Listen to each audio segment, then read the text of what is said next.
Chapter 16, Southern Sudan, 2009. After the excitement of seeing the first spray of water, the villagers went back to work. Several men gathered in front of Naya's house. They had tools with them, hoes and spades and scythes. Her father went out to meet them. The men walked together to a spot beyond the second big tree and began clearing the land. Naya watched them for a few moments. Her father saw her and waved. She put the plastic can down and ran over to him. "Papa, what are you doing?" "Clearing the land here, getting ready to build." "To build what?" Naya's father smiled. "Can't you guess?" Rochester, New York, 1996 to 2003. Salva had been in Rochester for nearly a month, and it still had not seen a single dirt road.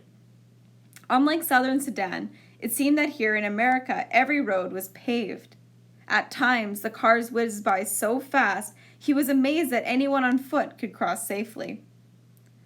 His new father, Chris, told him that dirt roads did exist out in the countryside, but there were none in Salva's new neighborhood. All of the buildings had electricity. There were white people everywhere. Snow fell from the sky for hours at a time and then stayed on the ground for days. Sometimes it would start to melt during the day, but before it all disappeared, more snow would fall. Salva's new mother, Louise, told him it would probably be April, 3 more months, before the snow went away completely. The first several weeks of Salva's new life were so bewildering that he was grateful for his studies. His lessons, especially in English, gave him something to concentrate on, a way to block out the confusion for an hour or two at a time. His new family helped too. All of them were kind to him, patiently explaining the millions of things he had to learn. It had taken 4 days for Salva to travel from the Ifo refugee camp to his new home in New York. There were times when he could hardly believe he was still on the same planet. Now that Salva was learning more than a few simple words, he found that the English language was quite confusing.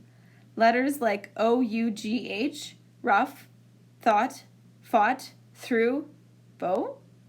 The same letters were pronounced so many different ways, or how a word can be changed depending on the sentence.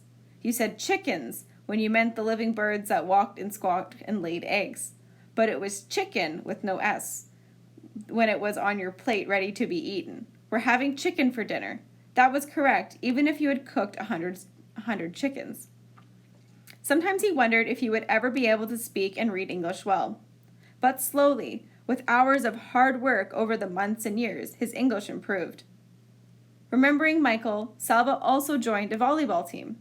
It was fun playing volleyball, just as it had been at the camp. Setting and spiking the ball were the same in any language. Salva had been in Rochester for more than 6 years now. He was going to college and had decided to study business. He had a vague idea that he would like to return to Sudan one day to help the people who lived there. Sometimes it seemed like an impossible notion. In his homeland, there was so much war and destruction, poverty, disease, and starvation. So many problems that had not been solved by governments or rich people or big aid organizations. What could he do to possibly help? Salva thought about this question a lot, but no answer came to him.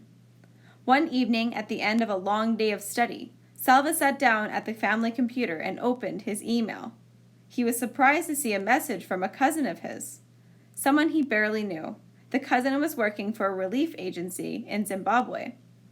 Salva clicked on the message.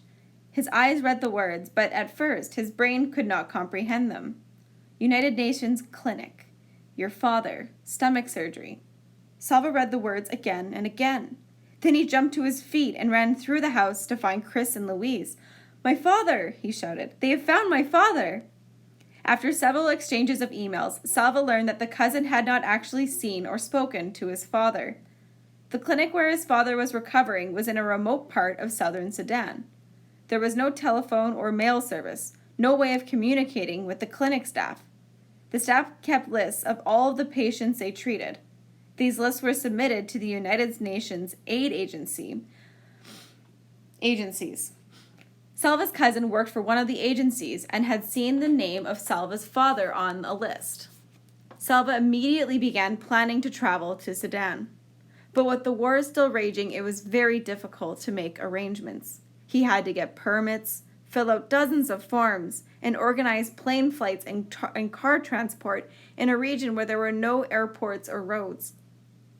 Salva, and Chris and Louise as well, spent hours on the phone to various agencies and offices. It took not days or weeks, but months before all the plans were in place. There was no way to get a message to the hospital. At times, Salva almost went frantic at the delays and frustrations. What if my father leaves the hospital without telling anyone where he is going? What if I get there too late? I will never be able to find him again. At last, all of the forms were filled out, and all of the paperwork was in order. Salva flew in a jet to New York City, another one to Amsterdam, and a third one to Kampala in Uganda. In Kampala, it took him 2 days to get through customs and immigration before he could board a smaller plane to go to Juba in southern Sudan. Then he rode in a jeep on a dusty dirt road into the bush. How familiar everything was, and yet how different. The unpaved roads, the scrubby bushes and trees, the huts roofed with sticks bound together. Everything was just as Salva remembered it, as if he had only left yesterday. At the same time, the memories of his life in Sudan were very distant.